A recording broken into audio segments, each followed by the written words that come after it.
Wafalme wa Pili kuanzia hapo 4, Biblia inasema ya kuwa mwanamke mmoja miongoni mwa wake za wana wa manabii alienda kwa Elisha akamwambia, mume wangu alikuwa mfanyakazi pamoja na wewe katika huduma, na imefika mahali ameaga dunia na alituachia deni. Nitafanya nini? Maana watoto wangu wanatakiwa kwenda kufanyishwa kazi ya utumwa. Leo nataka kuongea na mtu ambaye yuko katika hali ya madeni. Uko na madeni mengi, unashindwa utalipa namna gani? Sijui ni njia ipi ambayo unaitumia kupata msaada wako. Unaweza enda kwa ndugu zako na wasikusaidie. Unaweza ukaenda kwa marafiki zako wakuchekelee. Huyu mwanamke alijua siri, nitaenda kwa mtumishi wa Bwana. Elisha akamuuliza, uko na kitu gani? Akasema chupa ya mafuta.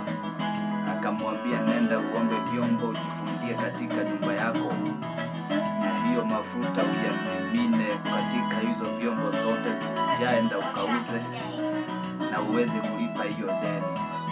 Yaani ilibidi muujiza ufanyike ndiyo hawa watoto wasitekwe mateka. Ninaomba muujiza ukafanyike katika maisha ya mtu. Wewe ambaye uko na madeni unajiuliza, nitafanya namna gani? Nimechukua loan na nimeshindwa kulipa. Nimechukua bidhaa dukani nimeshindwa kulipa, na huenda jina langu likaenea vibaya.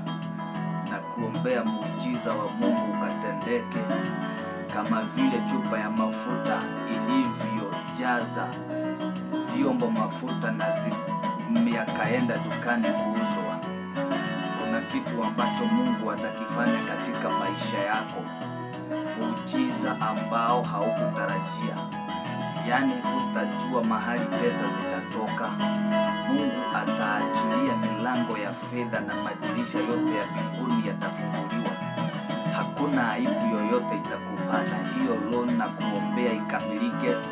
Hizo pesa unazodaiwa na kuombea zikamilike katika jina la Yesu Kristo. Pokea muujiza wako kuanzia leo. Jesus name. Shalom. Shalom. Shalom. Shalom. Purchase your tracks.